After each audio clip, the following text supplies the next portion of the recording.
Siia uuskasutuskeskusesse toovad inimesed asju, mida nad ise enam ei vaja, kuid millest mõnel teisel võiks veel palju kasu olla.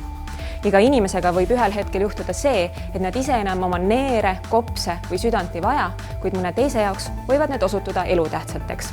Kuidas elundidoonorluse abil elusid päästa? Sellest räägib kohe hematoloog dr. Ain Kaare.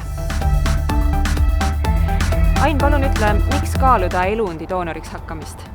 Me seisame siin täna väljas, päike paistab ja kastonid õitsevad ja kõik on ilus, kuid mõne aja pärast võib see olla vaid minevik, sest et kõiki meid võib ootamatult tabada mingi õnnetus, mingi terviserike, mille tõttu me oleme sunnitud siit elust lahkuma. Kas me oleme mõelnud selle peale, et meil on võimalus kedagi aidata ka peale seda, kui me ise oleme siit elust lahkunud? Me oleme mõelnud selle peale, et kas meil tõesti on vaja matustel teises ilmas neid neerusid, neid kopse, neid südant.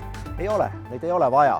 Et jätkem need maa peale nendele, kellel neid on rohkem tarvis. Aga mida teha selleks ja kuidas anda mõista, et ma olen valmis hakkama elundidoonoriks? Kõige lihtsam viis selleks on rääkida oma lähedastega, rääkida oma perekonnaga, säästa sellega neid sellest, et nad peaksid seda otsuse tegema teie eest.